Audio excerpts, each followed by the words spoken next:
Good afternoon, good morning, good evening, ladies and gentlemen. We'll start our session.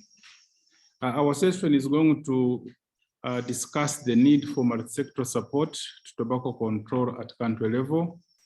And to discuss this session, I have got a distinguished panelists whom we are going to have a conversation on this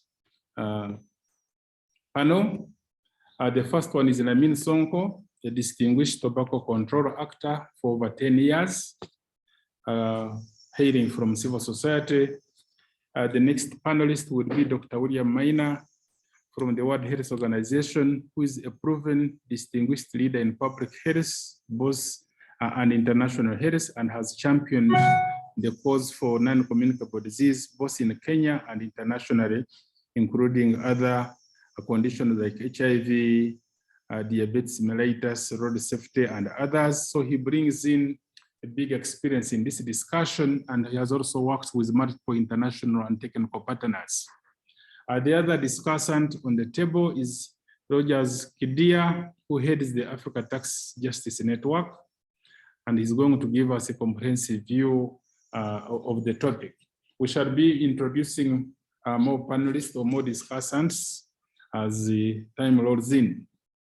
So the objective, you know that multi-sectoral support has been a song for most countries and also championed by the international community. So the objective of this panel is to review the current state of the multi-sector support, highlight critical and urgent needs to strengthen the multi-sector support to attain full implementation of the World Health Organization Framework Convention for Tobacco Control, and also to foster strong tobacco control at country level. But given that the multi-sector support has been on the discussion table for quite some time, it has been part of the global conversation and also the at national level country conversations, we ask a few teasing questions amongst our heads that what is the current level or status of the multi-sector support to tobacco control at country level, given that we have the FCTC that came in force way back in 2002 and many things have taken place. And with the multi-sector support in place, why tobacco control is not a top-notch priority for most countries in Africa? How can it be done? And in doing so, we also need to interrogate the steps that should be taken to maximize the potential of the multi-sector support arrangements to strengthen tobacco control across the board. And in that, we may also need to look at the institutional arrangements, challenges or bottlenecks that may pose challenges or difficulties in terms of the multi-sector support and hence or thus affect the progress of tobacco control. And once we discuss those questions, we need to know what countries or partners can learn from each other to better manage these bottlenecks and challenges and champion tobacco control to greater heights. But we cannot complete the conversation without looking at the role of the regional and international partners in enhancing multi-sector support, since we're working in a global village. So with these questions in mind, I will request panelists one by one to discuss the subject matter, and we'll see how we take it forward. We are going to give each panelist a minimum of 5 minutes, not exceeding 7 minutes, to make a short presentation. Then at the end of the discussion of the presentation of the panelists, we are going to open the conversation, the question and answer session, where we should be able to receive some questions and we provide responses to each of the questions. So to kick the ball rolling, I'm going to call upon Mr. Lamin Sonko to set the stage. Minister Lamin Sonko.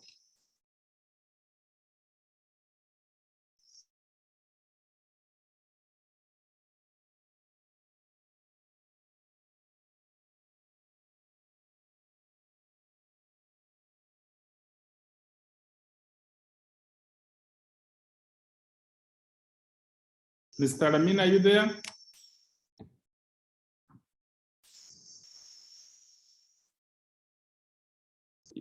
You are muted. Can you unmute and proceed?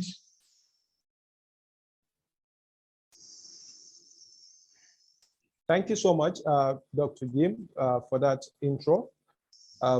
This is a very important topic. My role as a panelist in this whole session is actually to talk about the CSO's perspective, specifically on how we have actually leveraged as a civil society through this multi-sectoral support.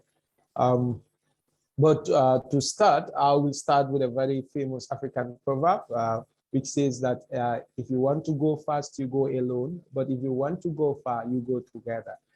This is an important aspect of a teamwork, and multi-sectoral support on tobacco control is very key for the advancement of tobacco control in general. So in this sense, we need all relevant stakeholders on board to tackle the menace caused by tobacco control. As you introduced earlier, I work for RAID, the Gambia. RAID is a civil society organization that have been in tobacco control for the past 2 decades. And we have actually gathered a lot of experience. But this experience has actually been more interesting, more phenomenal after the establishment of the tobacco controlled multi-sectoral working group sometimes in 2012.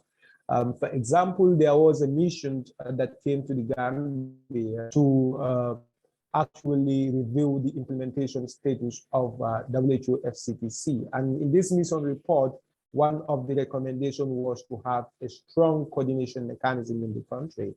So thereafter, in 2012, we established this, and it has been very much amazing. The support over the years has been very much amazing along the way. You could see, but first, before I get into that, just for the benefit of the viewers, we need to actually understand, or for the listeners, what it means by multi-sectoral working group.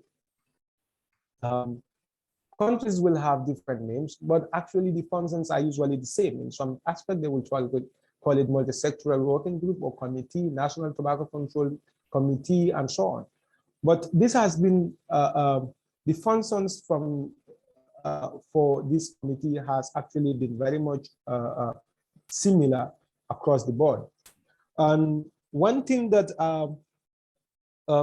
it actually do, or the advantage of working together as a team at country level, is that it actually improves synergy and productivity among all members, because you tend to have a clear vision, a clear direction, and it actually avoids competition among all members, and it avoids duplication of effort as well. And there are examples that I could actually give, because I'm required to give some examples of such. For example, in our context in the Gambia, sometimes when we wanted to start the implementation or the enforcement of the tobacco control law, the Ministry of Health did not have the whole resources to start this. Equally, RAID did not also have, as a civil society, did not have much resources. But we decided to bring our resources together because initially we wanted to do it at 3 regions. Remember, RAID has about, Gambia has about 7 regions, administrative regions, but our resources could only cover 3 regions. So we had the support from the Ministry of Health that also came in board to actually support the process. So we were able to go countrywide, and this actually improved awareness. It actually helped us in terms of a compliance level of the tobacco control law. And this avoided competition. Another example was from a different ministry, for example, the resources that we will need in terms of communication, logistics, when we wanted to, sometimes back when we wanted to go for an orientation meeting with all cluster monitors, education cluster monitors and head of schools, we only had to write to the Permanent Secretary, Ministry of Basic and Secondary Education, and the rest of the communication was done by the ministry itself. So by leveraging on different institutions or different partners in this whole committee, actually improved productivity. It actually helped to use resources so efficiently. So it is coordination of tobacco control activities, because we have all relevant stakeholders that are in the process. And this reduced the interference of tobacco industry, because you cannot do tobacco control without monitoring tobacco industry. So all the members that are on board actually keep their eye on the industry. We had an example on that as well. For example, for Ministry of Trade, when we have somebody that went to Ministry of Trade, and then, you know, fortunately, the person that they meet is a member of our committee. Yeah, and then he signaled us. We had a meeting with the Director of Trade. This mitigates the risks of industry interference in our tobacco control efforts. To conclude, regarding why TC is not a very much top-notch priority at country level, one thing that I think, for example, in our context is data and how these data are recorded.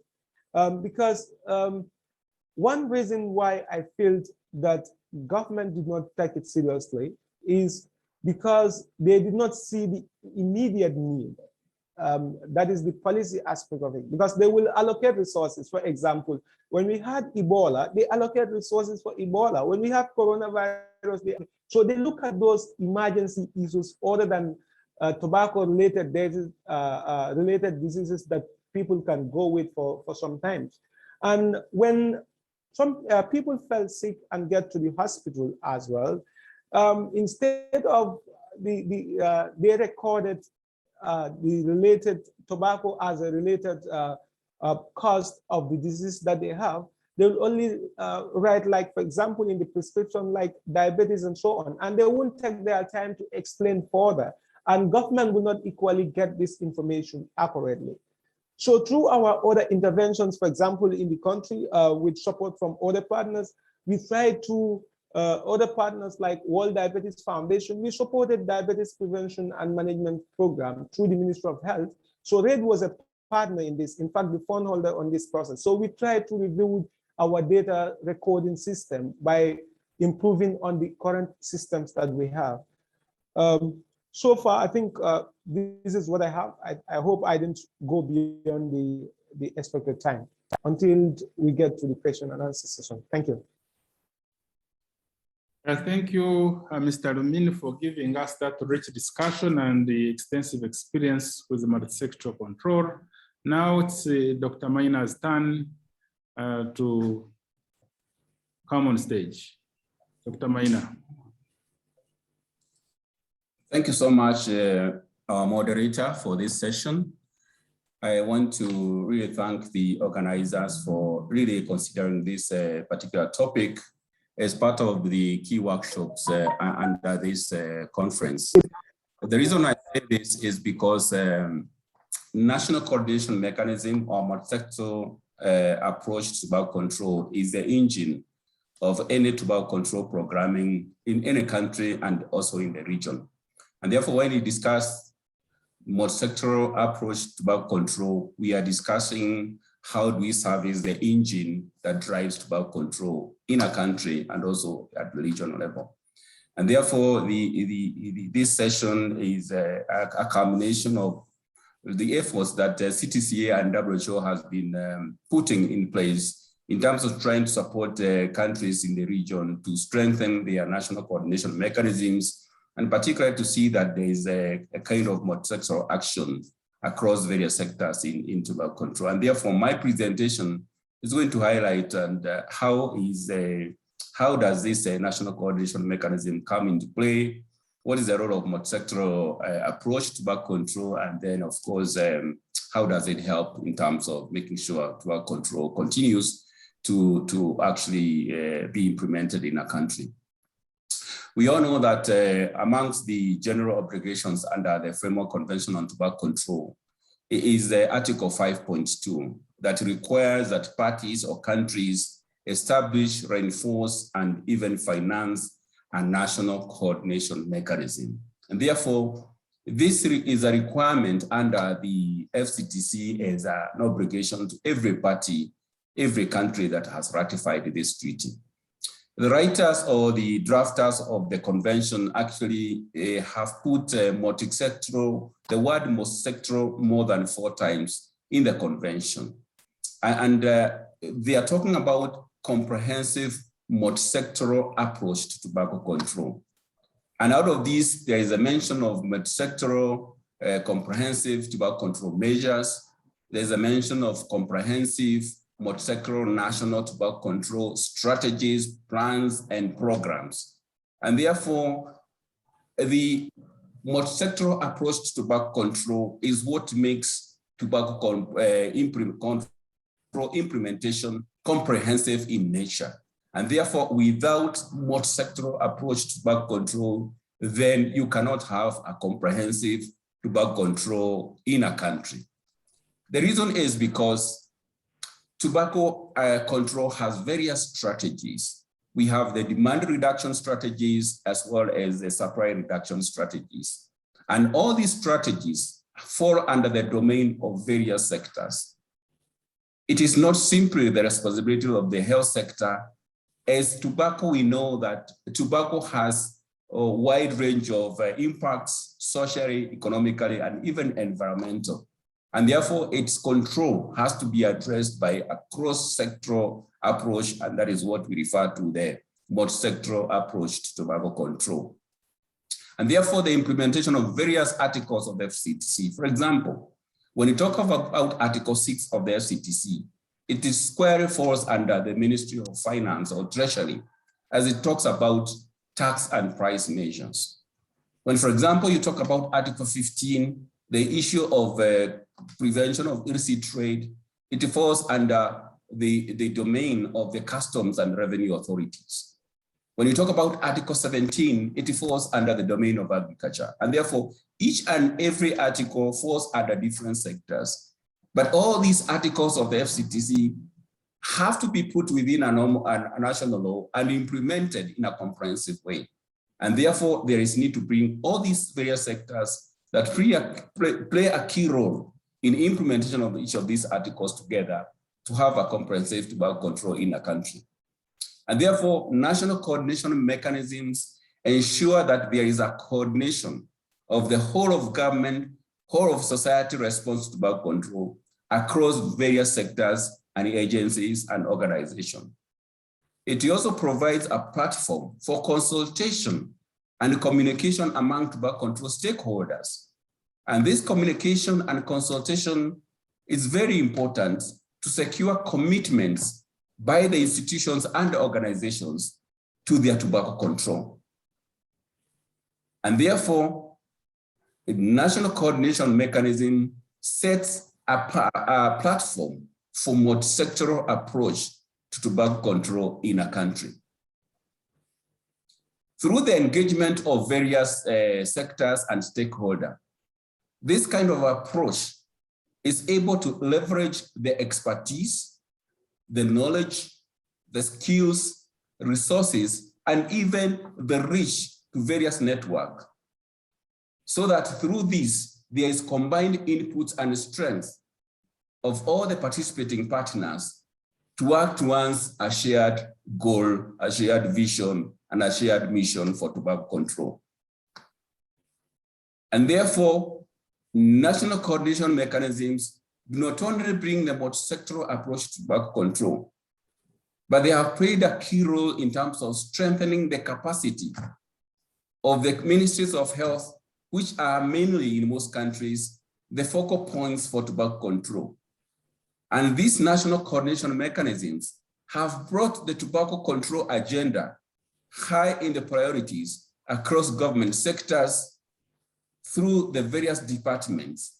And by having a national coordination mechanisms, there has been secured leadership, partnership, advocacy, and even mediation across sectors and organizations in a country. The national coordination mechanism also provides for accountability, because each and every sector is called upon to account how have they functioned, how have they implemented their role within the national coordination mechanism and within the various provisions of tobacco control that fall within their domain.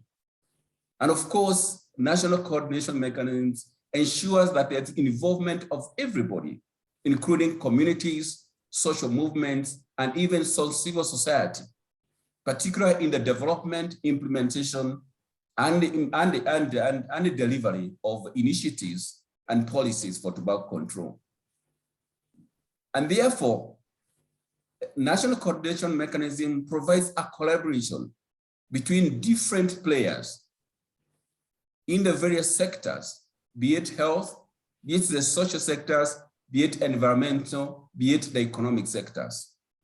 And of course, all these sectors bring people with them to work together and achieve common policy outcomes. That is why it's important to have a national coordination mechanism. National coordination mechanisms bring out the holistic, intergovernmental, interagency, interstakeholder, name it, across various key relevant actors. And they all coalesce together to address a common agenda and specific goals for tobacco control.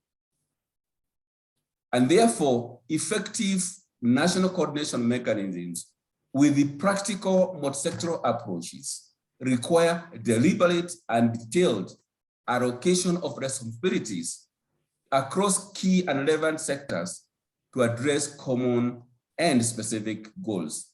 And therefore, in a national coordination mechanism, each sector, each player needs to be told clearly what is their role in the organization of tobacco control in the country.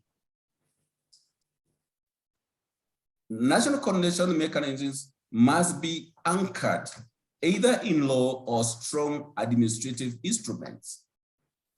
Where national coordination mechanisms are reflected in tobacco control laws or in any other laws in government, we find them being supported financially and also in terms of political and policy goodwill.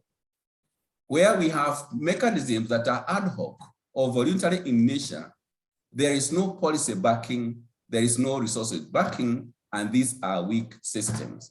And therefore, we need to have the national coordination mechanisms fully anchored in the policy and particularly in our laws for them to become statutory respected and honored in terms of allocation of resources for them to be functional. For NCM, for national coordination mechanism, which I call NCM to be fully functional, there is need for strong political commitment. And this comes in terms of commitment to develop and adopt comprehensive measures in terms of programs, in terms of responses, in terms of actions, including enforcement of those laws that the country has implemented. Without political commitment, it is difficult to implement laws. It is difficult to implement tobacco control. And of course, at the end of the day, the success of a national coordination mechanisms depends on the ability of the involved parties, that is the various sectors and organizations, to utilize those networks that exist and develop new ones with, by ensuring that there is full coordination, full accountability and openness across all the various actors. And the most important of all is the leadership in a national coordination mechanism. And that is why the FCTC provides for a national focal point. There has to be a point where everything involves, and this is the national focal point for tobacco control. We require leadership, we require skills, we require capabilities for the person or the office that is the focal point to be able to coordinate the national coordinator mechanism, provide leadership and direction and a vision for tobacco control. In any country, there are various challenges to multi-sectoral approach to tobacco control. There are challenges to building a national coordination mechanism. One of the reasons is that different government departments, different agencies, different stakeholders have their own priorities. And sometimes it's very difficult to make them to have all their priorities confluence towards the health agenda. And that is why the Ministry of Health need to do a lot of lobbying and advocacy to direct and align all other sectors to actually see where they contribute in terms of tobacco control in the country. In many countries, we know that the ministries of health are not strong ministries. We know that strong ministries are usually the Ministry of Finance, Ministries of Energy, Ministry of Defense as such. And therefore, sometimes it's very difficult for the ministries of health to mobilize the other government departments and ministries and harness them to address tobacco control as a health agenda. And this is usually ushered in many countries. There's also probably the inability of the leader or the focal point to unite all stakeholders around common efforts. And this is normally a challenge in many countries, either due to lack of the capacity of that particular individual or office, lack of competencies in that individual or office, or even due to personality or personal issues. And this is a big challenge when developing or establishing a national coordination mechanism.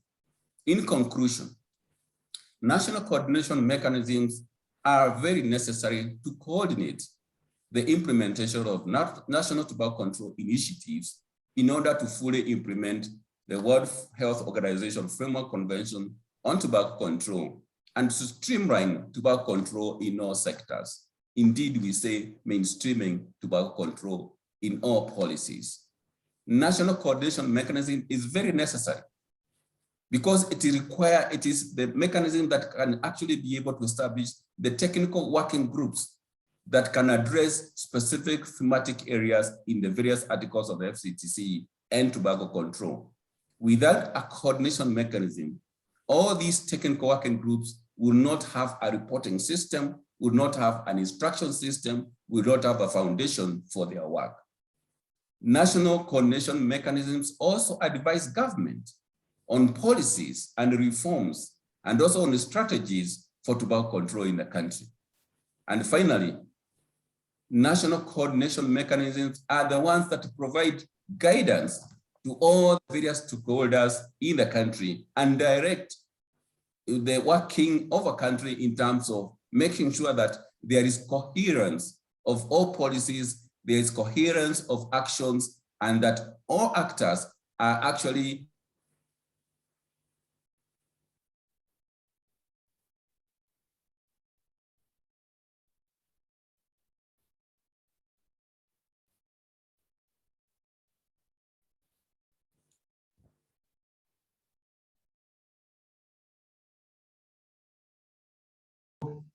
We have lost Dr. Maina. Hope we can catch up with him. But he has given an expose about the importance of the multi-sector control being comprehensive, and also unpacked the FCTC and moved ahead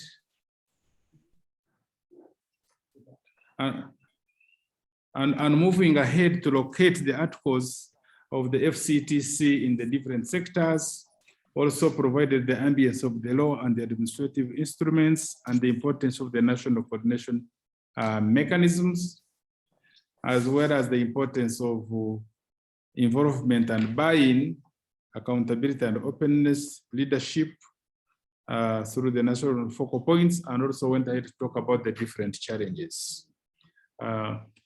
So thank you, Dr. Maina. Thank you, Dr. Maina. He had reached the concluding remarks, but we missed the last bit of it. I hope we shall gain it in the next phase as we do the discussion here and there. We proceed to Mr. Rogers Kidia to give us another different angle of the multi-sectoral control. Mr. William Kidia, of the stage. Thank you so much, Dr. Jim.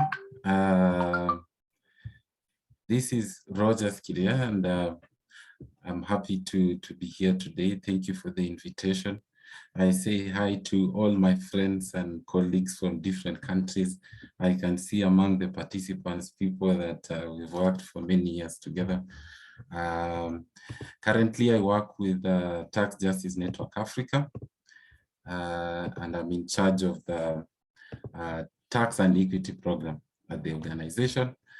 And I'm also head of the tobacco tax advocacy project in Africa. So I'm really happy. And in this session, I'm just going to briefly discuss the issue of the need for inclusiveness of all sectors in tobacco control. My able colleagues have really touched on many issues. So for me, it's just to maybe just highlight even further the need for this. I'm a student of strategy and philosophy, and one of the things that I'm really interested in is the issue of strategy, and especially how do we go about our advocacy activities? How do we achieve the goal that we want? And most of us, we all know Machiavelli, and his book on the art of war. He advises the prince that a captain should endeavor with every art to divide the forces of the enemy, either by making him suspicious of his men in whom he trusts, or by giving him cause that he has to separate his forces, and because of this, eventually become weaker. So we've seen this over the years. There's been some form in our quest, in our work, the many years of tobacco control, there's been always that sense of divisiveness or suspicion amongst people working together. So it's true that whereas there are many examples, you have a number of examples.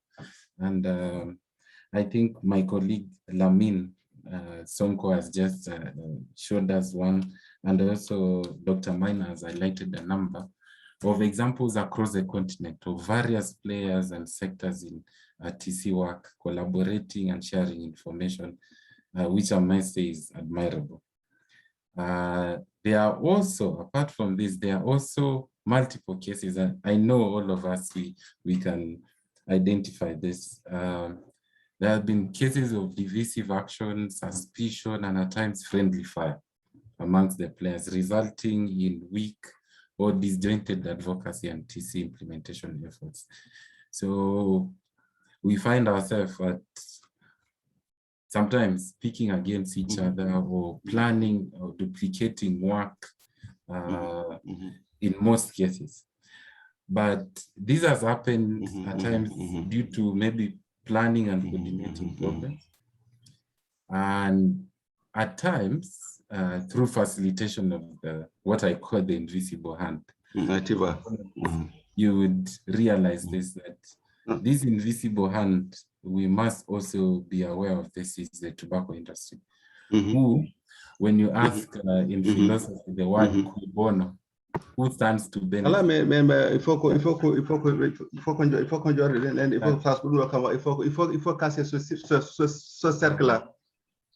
Colleagues, can you mute in the background? You're interfering with the presentation. Please mute in the hood in the background. We're interfering with the presentation. Rogers. Thank you, Daktari. So the issue is cui bono, which means who are the eventual beneficiaries of any form of weak or disjointed advocacy in TC work. And for me, I identified, I've listened in from Lamin and also Dr. Maina. I see area of divergence, just as we continue to discuss these issues. There are two main areas of divergence that we've had from our experience interacting in many countries. One is the sectoral or perspective biases that we have. Another divergence has been funding and implementation priorities. So there's been differences around that. So under the perspective biases, Dr. Maina talked about people working in the demand reduction sector and others working in the supply reduction sector. This is just even just a deeper exposition to that you'd find that we have people who approach tobacco control from the health promotion angle, that they'll talk about issues of prevalence, cessation, and all that. Then you'll have organizations, CSOs, research institutions, donors, whose main angle is on economic justice angle, which include, for example, our organization. And the focus is the value chain from, let's say, farming of the tobacco product to the taxation of that product. Then we have organizations, governments, sometimes donors, academic institutions that maybe their focus is on or perspective, their main thrust in tobacco control work is on social political angle, issues to do with what are the outcomes of use of tobacco, for example, healthcare, food insecurity, the income gap discussion and all that. There's also the other area of divergence, that is on funding and implementation priorities. You'll find donors have different priorities. So what they would fund in the same country of operation is different from country to and sometimes you can accelerate your speech. Okay, sure. And then we have the civil societies, then we have issues to do with media and journalists, government agencies, specifically on government agencies. Dr. Maina actually suggested that what has worked over the time is having Ministry of Health as the focal point. But we've also seen that there's been form of silos in government whereby Ministry of Health, they push for a certain angle, while the other side you find the economic side of government, that is Ministry of Trade and Ministry of Finance, pulling in the different directions. So this is just a quick recommendations from the two. We've seen there's need for multi-sectoral committees at national levels, and also they need to have Ministry of Health as a focal point. In addition to that, in all this, be a form of maybe all these things having a physical or practical law guiding the collaboration. In case we don't have that at the moment, in countries that we don't have those practical frameworks, my proposal is for us to consider collaborative work planning, like what Dr. Maina also said about the issue of need for us to do competitive advantage plotting.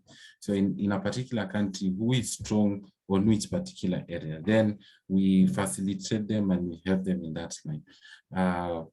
Be it annual priorities, what are the annual and all that. Yes. So that is me. I would like to end it there. Thank you. Yeah. Thank you, Rogers, and apologies for putting you on pressure for that. Time is not on our side. Our next panelist is going to be Ms. Helen Gaba, who is the Director General of the Ethiopian Food and Drug Authority. She has been working with this authority since 2003, and before that, she was acting head of the division, and before she worked as the Deputy Director General for a number of years, and she's very much grounded in the pharmaceutical analysis and quality assurance. Over to you, Helen, for the discussion. Okay, thank you very much, Dr. Jim. Am I audible? You are audible and you have 5 minutes to wind up your discussion. Okay, thank you very much. And I'm very sorry for joining late because of the internet issue. So I'll be presenting the need for multi-sectoral support for tobacco control at country level, especially focusing on Ethiopian experience. So Ethiopia has ratified the convention in the year 2014 and issued a very strong tobacco proclamation in the year 2019. So as per the convention, Article 5, we have organized a multi-sectoral National Tobacco Control Committee, or it's the National Coordination Committee, which with key partners taking part as members, and which will be instrumental also to put in place a multi-sectoral and multidisciplinary team to lead the tobacco control in a coordinated manner. So for our facilitators for multi-sectoral action, where that the health sector by itself cannot solely implement actions without involvement and engagement of all organizations, perception that the involvement of all relevant sectors will produce quality tobacco legislation, which we have seen by the issuance of a very strong proclamation in the year 2019, and ownership also was a key facilitator for us. And there are a lot of barriers to multi-sectoral action, like resource allocation between the different stakeholders, joint coordination, or having a very strong joint coordination is also one of the challenges. And funding, of course, although we have given it a priority to advocate for a higher budget for tobacco control with our Ministry of Finance, still it is a challenge. So how did Ethiopia approach the multi-sectoral coordination for tobacco control? The first thing is we went for a role of a clear legal mandate. We need to have a clear legal mandate which gives us the role to have a multi-sectoral coordination mechanism. So according to our proclamation number 1112 2019, Article 4 sub-article 15, it provides us the legal mandate to establish a national coordinating mechanism to follow up effective implementation of tobacco control and work in collaboration with appropriate bodies. So having a clear legal mandate is advantageous for implementing the tobacco control in terms of clarifying the legal basis to demand the cooperation of external stakeholders other than the health sector. So it provides us, our legal framework provides us an excellent opportunity for this. And also it provides clear role and functions for the members of the multi-sectoral coordination mechanism. And also it provides us the basis to allocate financial resources as well. So based on this mandate, we have issued a directive which establishes the national coordinating body. So FDA has also attempted its best to ensure the effectiveness of the coordinating mechanism by giving unique importance to the following major indicators. So one of our indicators is inclusion of diverse members. So the National Coordination Committee members represent a blend of government and non-government stakeholders, including civic societies, which have a key role in anti-tobacco activities and or have influence in policy development and decision-making. So it is very crucial that we include a wide range of sectors and stakeholders who have different capabilities so that we have an improved implementation of our laws. Currently, the civic societies working with us are like the Matheus Wondu Ethiopia Cancer Society, the Meqomia, and other civic societies as well, who are critical in the implementation of the tobacco control law, like the Health Development and Anti-Malarial Association. Also, they are involved in this multi-sectoral mechanism.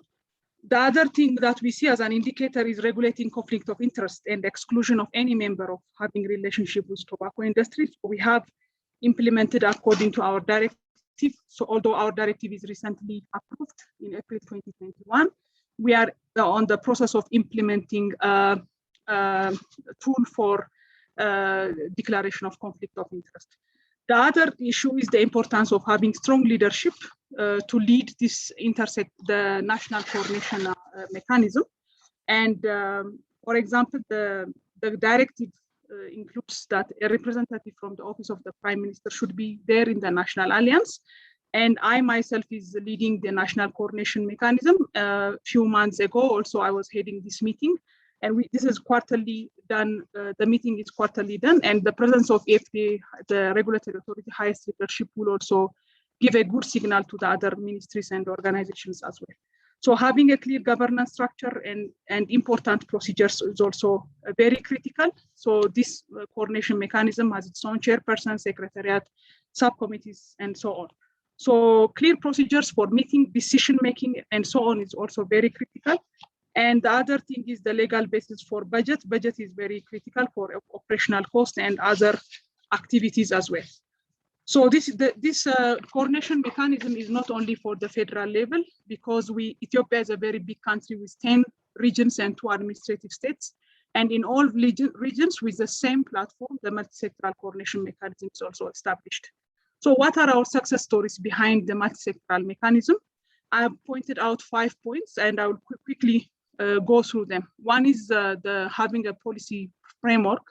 And when the proclamation was issued, jointly advocating for political support to issue a very strong proclamation is one of our successes. Having a shared vision of the problem, of the consequences of tobacco use. And we have a common initiative of having a tobacco smoke-free society. So we have started this initiative in the capital city, Addis Ababa. And government institutions are also making their places tobacco smoke-free. Although there is still a challenge on the ground in implementing the articles of the Tobacco Proclamation. And building bridges between sectors and disciplines, tobacco control is an activity which requires multi-sectoral nature. And the example that I have is in February 2020, the excise tax law on tobacco was revised. And the joint work between us and the Ministry of Health, the Ministry of Finance was very critical in having this excise tax law revised and having a bigger tax levied on tobacco. And the other thing is fighting against illicit tobacco trade.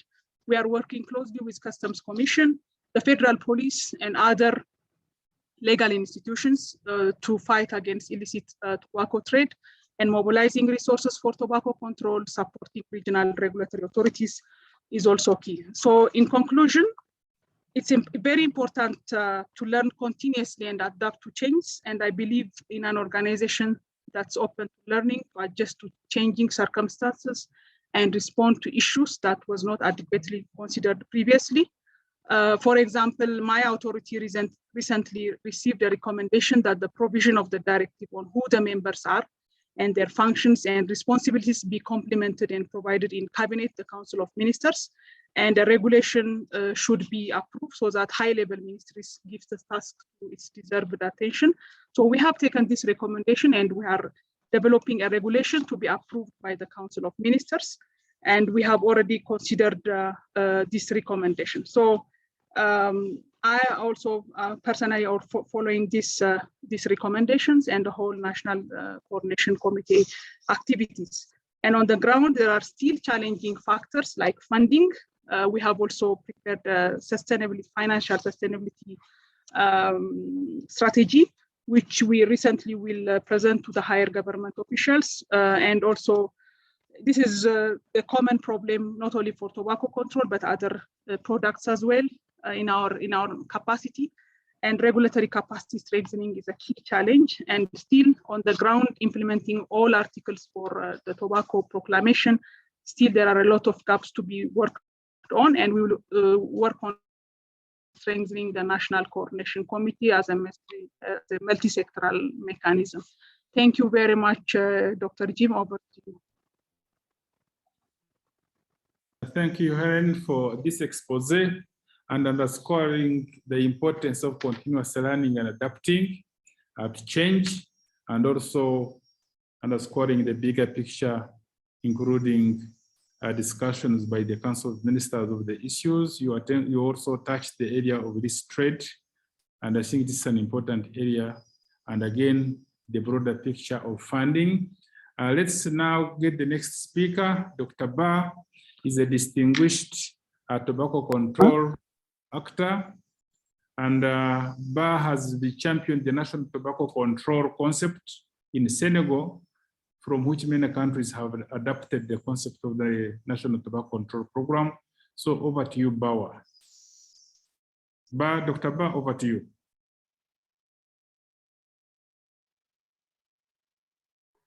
Merci beaucoup, Jim, pour m'avoir donné la parole. Je salue les honorables participants à cette rencontre.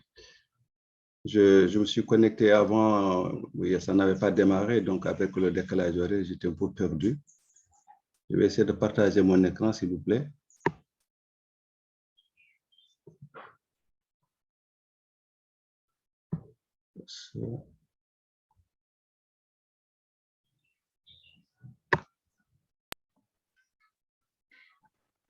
What is it, Dr. Ba?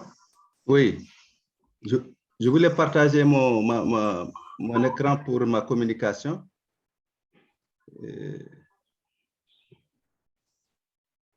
So Dr. Omar, if you look at the bottom of your screen, there's a button that says Share Screen.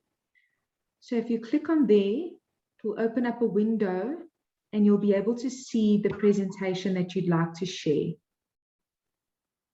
Is your presentation open on your computer?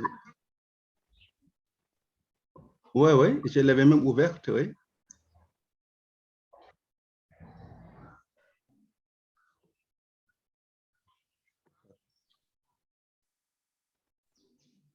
Bon, alors.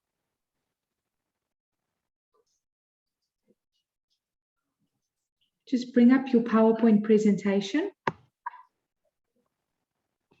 at the bottom of your screen. Attends. C'est pas ça.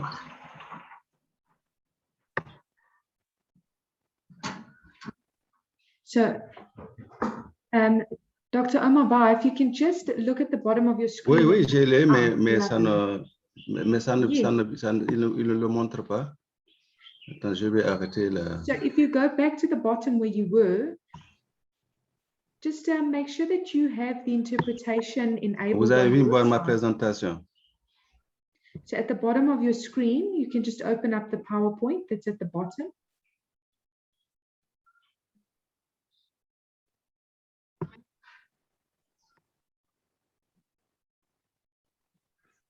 Are you able to see the PowerPoint right at the bottom of your screen? He has it at the bottom of the. Oui, vous voyez mon écran maintenant? Can you Ah, click okay. the PowerPoint button at the bottom? Ok, très bien. Mais merci beaucoup, chers collègues.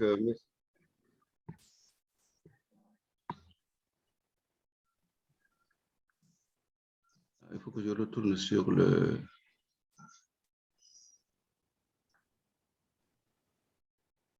Si, elle est ouverte? Ah oui, oui, elle est ouverte. Hein? Hi, Dr. Omar Ba. Yes. Yes. Je l'ai So ouverte. Hein? do you mind just asking him at the bottom of his screen to just click on the PowerPoint to open it so that we can see it on his screen?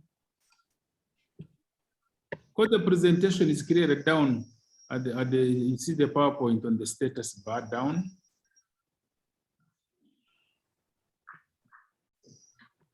Can you please ask him to just go onto the French channel so that he can hear the translation of what we are trying to tell him?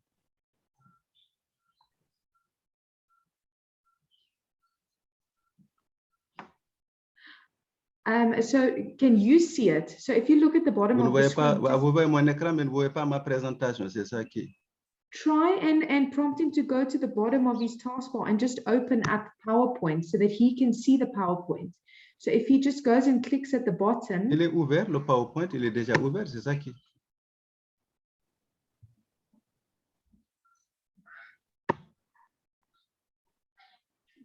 Attendez, je vais arrêter le partage. Okay, so just share, and now click share screen, and then click on the PowerPoint presentation to share. Don't share your entire screen.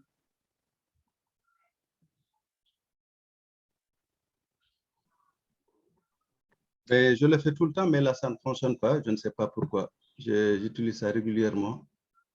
Mais je ne sais pas pourquoi ma présentation, elle est là. Je n'arrive pas à la partager. Dr. Jim, I see that your hand is à moins que je vous l'envoie, parce que là, je n'arrive pas. Dr. Ba, is it possible to talk off cuff from if you have the notes somewhere? Bon, d'accord. OK. Demain, je vais alors parler. Je vais essayer une dernière fois. Si ça ne fonctionne pas, je... Yeah, unfortunately, I don't have his presentation. I didn't receive it. So I would share it, but I can't. So I think what's best is that he just does his talk without a presentation if he's struggling to share it. Somebody could communicate in French that he can talk of. So he is listening to the je suis désolé, interpretation. c'est dommage. Bon, je vais le faire. Je voulais juste dire que l'année pour le Sénégal, nous avions donc à partager notre expérience sur l'approche multisectorielle dans la lutte anti-tabac. Et donc, nous voulions donc partager l'expérience du Sénégal. Ce que nous voudrions d'abord dire, c'est que faut savoir qu'au Sénégal, nous avons mis un cadre institutionnel, à savoir le programme national de lutte contre le tabac. Et après, nous avons mis en place un cadre juridique. Et bien entendu, après, nous avons mis en place une approche multisectorielle. Sur le plan institutionnel, le programme a été créé en 2015. Il y a eu la nomination d'un coordinateur national. Les missions du programme national, c'est de préparer la mise en œuvre du plan stratégique, de veiller à l'application des textes réglementaires, donner l'information en matière de lutte contre le tabac et assurer les recommandations donc, du Comité national de lutte contre le tabac. En termes d'organisation, l'organigramme est ainsi. Il y a une cellule juridique, une cellule de communication, une cellule suivi-évaluation, une cellule logistique et bien entendu, là, on volet recherche. Le programme dispose d'un plan stratégique de 4 ans, donc de 2019 à 2023, que nous avons commencé à exécuter. Nous disposons d'un comité national. Ce comité national regroupe l'ensemble des ministères du gouvernement du Sénégal, regroupe aussi les organisations, les ONG et les associations de la société civile qui luttent contre le tabac. Et nous avons aussi ce qu'on appelle des représentations régionales et départementales où on retrouve donc dans chaque région, dans chaque département, un comité où il y a l'État, il y a la société civile, il y a les ONG et les OIG qui sont membres de ce comité et qui ont en charge la lutte contre le tabac dans cette région. Du point de vue juridique, donc, nous avons eu la loi de 2014, donc, relative à la fabrication, conditionnement, étiquetage et la vente des produits du tabac. C'était en 2014. En 2016, il y a eu donc, le décret d'application de la dite loi. Et bien entendu, nous avons pris les arrêtés fixant qu'on appelle les avertissements sanitaires, les graphic warnings, et les conditions de renouvellement de ces avertissements sanitaires. Nous avons élaboré aussi un guide d'apposition des 10 avertissements sanitaires destinés aux fabricants et aux industriels de tabac. Et bien entendu, nous avons pris aussi un arrêté qui porte sur la signalisation, l'apposition de l'interdiction de fumer dans les lieux publics, ouverts au public ou à usage collectif. Du point de vue multisectoriel, la lutte anti-tabac nécessite l'implication de plusieurs acteurs parce que c'est la meilleure stratégie. Donc, tous ces acteurs au Sénégal se retrouvent au niveau du comité national, donc l'instance nationale, au niveau des régions et au niveau des départements.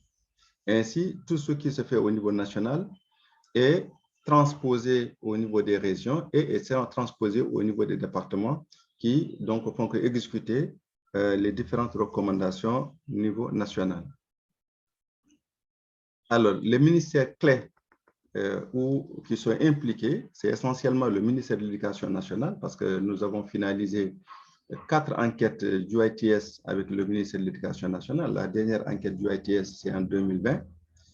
Le ministère de l'Intérieur, donc qui a la charge de faire respecter la loi, de verbaliser, etc. Le ministère du Commerce qui s'occupe donc des autorisations de mise sur le marché des produits. Le ministère du Tourisme, donc, qui est un secteur extrêmement important. Et bien entendu, les autorités administratives, gouverneurs, préfets, les forces de défense et sécurité, police, gendarmerie, douane et surtout aussi la société civile. Ça, c'est des acteurs clés qui interviennent dans notre stratégie. Là, j'avais pris des images donc, pour vous montrer un peu l'implication. Je vais partager la communication tout à l'heure avec Nicole, comme ça, elle sera mise, tout le monde pourra en disposer. Et dès que j'ai fini de partager mon écran, qui n'est pas partagé par ailleurs, d'ailleurs, je m'en excuse. C'est des illustrations, donc des formations avec les forces de défense et sécurité. Nous les avons formés dans la loi, dans l'application de la loi, comment lutter contre la contrebande, comment lutter contre l'usage du tabac dans les lieux publics avec des descentes nocturnes sur l'ensemble des territoires. Donc, vous verrez les témoignages des gouverneurs, des préfets, des policiers, des gendarmes du Sénégal. Et il y a aussi les cigarettes que nous avons saisies en contrebande, je vous les partagerai tout à l'heure. Donc, il y a plein de cigarettes que nous avons saisies en contrebande au Sénégal, donc ils n'ont pas le droit d'être commercialisées. Et bien entendu, il y a aussi des activités de sensibilisation dans les collèges, dans les lycées, parce que les jeunes sont la cible de l'industrie. Donc, le programme déroule des activités avec la société civile pour sensibiliser les différentes couches de la jeunesse dans les différentes écoles et lycées. Il y a aussi des ateliers de renforcement des capacités et des connaissances dans la loi au niveau du secteur touristique. Donc, nous regroupons l'ensemble des hôteliers, les gérants des hôtels, pour qu'ils deviennent véritablement des relais et des acteurs pour donc faire respecter l'interdiction de fumer et faire respecter la loi anti-tabac dans leurs différents établissements respectifs. Et bien entendu, nous avons fait aussi quelque chose d'important parce qu'au Sénégal, les guides religieux, aussi bien que ce soit la religion, les guides de la religion chrétienne, la religion musulmane, ils sont tous partenaires dans la lutte contre le tabac et nous leur rendons visite régulièrement parce que c'est des personnes ressources, donc des influents qui nous aident à faire des plaidoyers parce que c'est des autorités qui sont très écoutées au Sénégal, aussi bien par la population que par les autorités religieuses. Et donc, ils ont un rôle important à jouer et ils ont joué un rôle important dans l'adoption de la loi, mais aussi dans la mise en œuvre de la loi. Donc, voilà un peu ce que je voulais partager avec vous. Malheureusement, mon écran n'a pas joué le jeu. Donc, c'est juste pour dire que la lutte anti-tabac du point de vue multisectoriel, c'est important d'avoir cette approche parce que le ministère de la Santé n'est pas le seul à gérer le tabac. Donc, c'est important que tous les ministères, qu'il y ait des points focaux et que chacun, à ce qui le concerne, puisse participer et jouer pleinement son rôle. C'est la clé du succès pour avoir des résultats, compte tenu que le tabac transcende pratiquement tous les ministères. Merci beaucoup, Jim, pour m'avoir donné la parole et merci pour vos écoutes. J'en ai fini. Yes. Thank you, Dr. Ba, and the apologies for the technology, but we have got most of the message. Now we are running behind schedule. I think we shall allow some little 1 or 2 minutes for any questions from the audience. You raise your hand, we see you. Good enough, we are at the tail end of the closing session. So we missed out some time when we were trying to log in the technology. But thank you, panelists, for giving us a detailed review of the multi-sectoral support for tobacco control. From the audience, if there are any winding up questions we have, please feel free to do that. We can have 1 or 2 questions and wind up.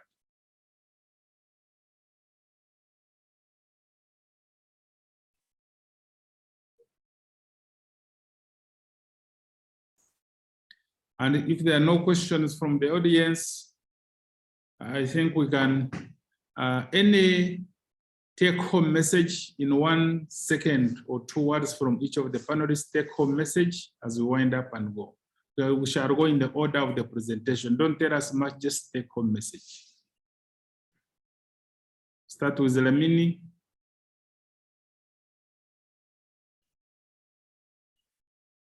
We go to Dr. Maina, if there is any take-home message.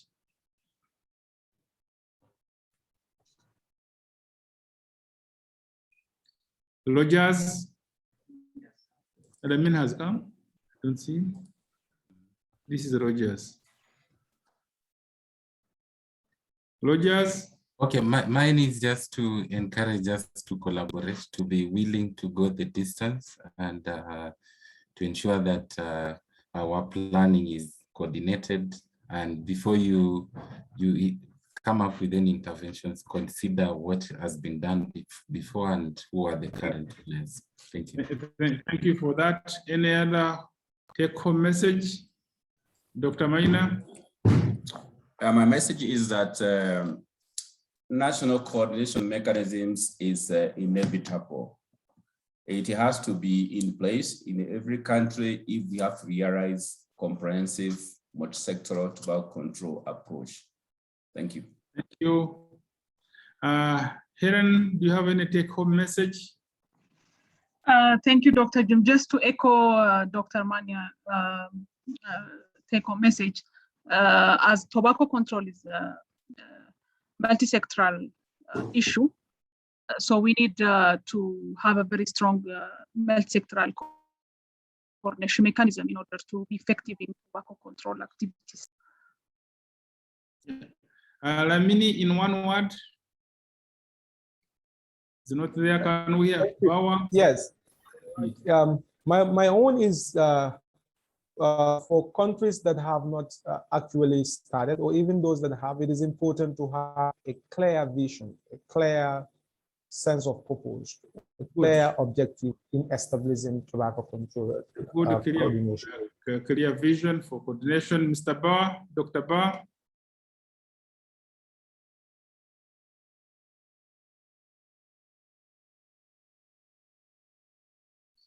I want to take this opportunity to thank all the panelists for giving us a breadth of the multi-sectoral support for tobacco control. We have picked enough lessons that are critical into improving and addressing the challenges. But you wanted to say something? It appears you have a problem on the network. C'est très rapidement, je voulais vraiment féliciter Jim et l'équipe pour cette très bonne initiative. Parce que je pense que le fait qu'il y ait une action concertée des différents pays nous permet d'avancer. Et vraiment, je voulais féliciter Jim et Atkai pour tout ce qui a été fait et aussi cette initiative qui a permis aussi aux différents panélistes et chacun à ce qui le concerne d'apporter son expérience parce que la convention cadre est claire. Le Best Buy, les gens doivent partager leur expérience, chacun à quelque part où il a bien fait, alors que là-bas, on a encore des failles.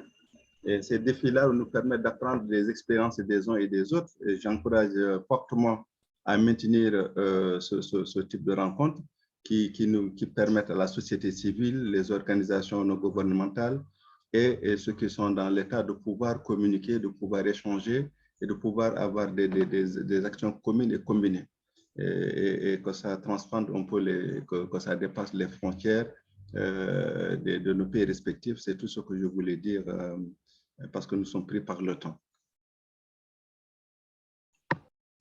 Yeah, thank you very much for those closing remarks. I see in the chat that there is one question at the top, but I don't see it. And we have also overshot our time.